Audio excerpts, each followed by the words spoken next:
Welcome viewers to Biafra Battle Cry Television. This is the day to have you has made. We brought to you rejoice and be glad in it. Biafran's deliverance foretold this day, the 3rd of July, 2024.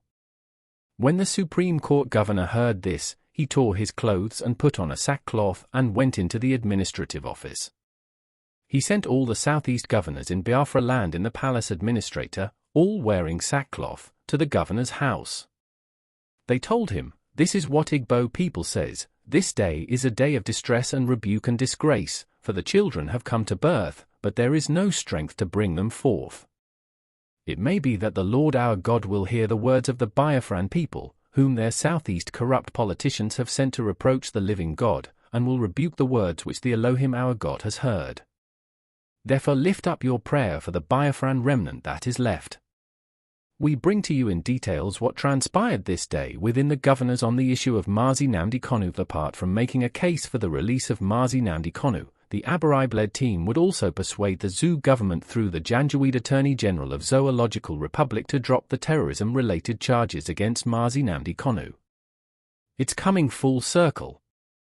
This is exactly what the Southeast governors said. To free Mazi Nnamdi Kanu was the main dish, and Mazi Nnamdi Kanu was the big elephant in the room. It's not wrong for anybody to say that Mazi Nnamdi Kanu ought to be freed on the basis of the 15th of December 2023 judgment of the Supreme Court because, despite remitting the case for trial, the court also held that Mr Kanu was on bail and therefore in custody of the law when his home was illegally invaded by heavily armed military officers of the appellant, causing him to flee from his home and the country to secure his life. In the face of such an attack, it was responsible for him to flee to secure his life and physical well-being. That is what any normal and reasonable human being would do in that circumstance to preserve his life and physical well-being. It is glaring that the consequences of that attack were intended or foreseeable. This is not arguable. The appellant's officials knew that their invasion of the respondent's home caused him to run away to secure his life and physical well-being. Yet during proceedings in the pending criminal case against him, they applied that his bail be revoked, that a warrant for his arrest be issued and his sureties forfeit their respective bail bond, and that his trial in his absence be ordered because he had jumped bail and is not in court to stand his trial. But they knew that their illegal actions made it impossible for the respondent to be in court for his trial. In a situation such as this one, where the prosecution has taken extrajudicial actions against the defendant in a pending criminal case brought by it and made it impossible for the defendant who is on bail to be in court for his or her trial, it is wrong to treat such a defendant as having jumped bail in the sense that he is running from prosecution or running to avoid prosecution in the pending criminal case in respect of which he was granted bail. The respondent did not intentionally and knowingly fail to appear in court. It was therefore wrong and malicious for the appellant that had caused the respondent to flee from his home and country to secure his life, and that had therefore caused his unavoidable absence from court, to inform and thereby deceive the trial court that the respondent had jumped bail. On the basis of this deception, the appellant applied to the trial court for an order revoking the respondent's bail, forfeiting the amount securing the bail bond of his sureties, and an order issuing a bench warrant for his arrest. It is glaring from the record of the proceedings in the trial court that it granted the said orders prayed for by the appellant with knowledge of the fact that the respondent's absence from court was caused by the invasion of his home by army officers of the appellant. Therefore, the trial court knew that the said extrajudicial and illegal actions of the appellant made it impossible for the respondent to be in court for his trial, that the respondent's absence is not intentional or deliberate absence, and that the respondent is not running from prosecution or running to avoid prosecution. In the light of the foregoing, the trial court acted unfairly and without rational and legal justifiable basis by its decisions revoking the respondent's bail, forfeiting the amount securing the bail bond of his sureties, and its order issuing a bench warrant for his arrest. The orders were made on the basis of the false assumption that the respondent jumped bail. It was on the basis of the order of arrest of the respondent obtained under the false pretense that he jumped bail that his extradition or rendition from Kenya was carried out. There are much to say, but let us now switch over to the speech delivered by the governors. See you soon. Thanks for watching Biafra Battle Cry Television. We are glad to have Abia State, Eboyi, Imo State, indeed the entire Southeast region and Nigeria, and the family of Ogbonnayanu's family, the people of Ogbonnayanu's family, on the demise of His Excellency Dr. Ogbonnaya.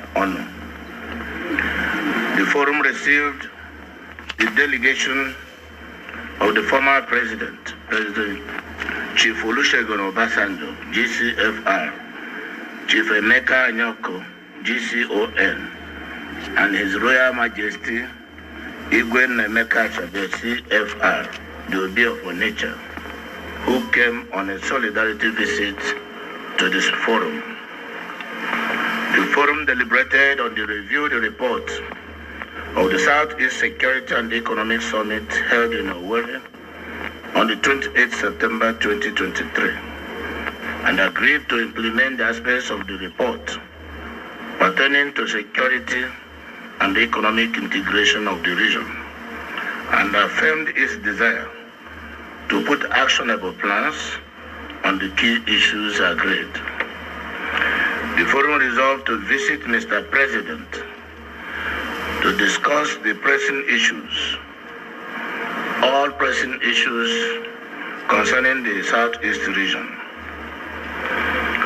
The forum also deliberated and resolved to interface with the federal government to secure the release of Mazi Nnamdi Kanu,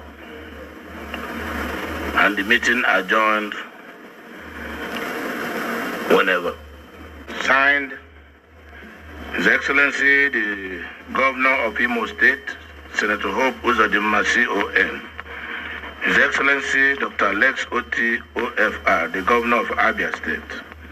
His Excellency Professor Chukwu Masoludo, CFR, the Governor of Anambra State.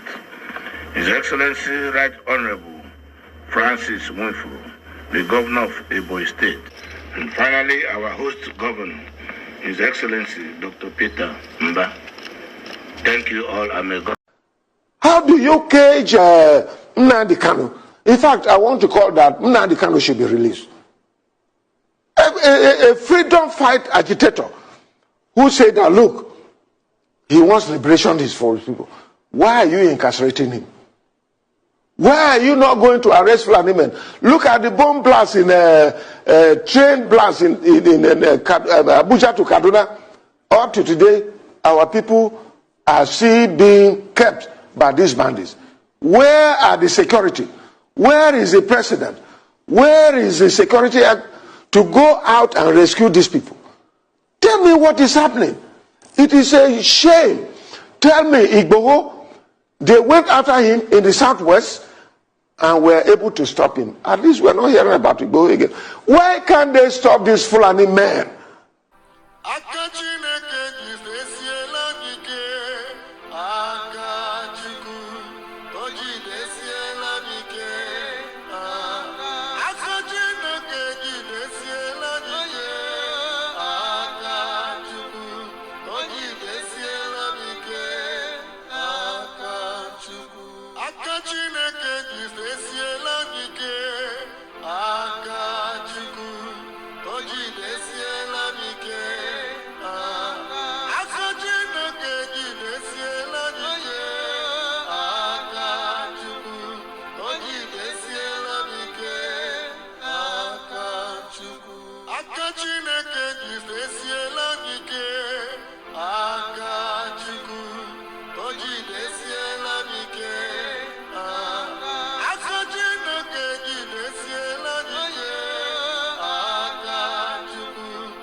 Welcome to Biafra Battle Cry Television.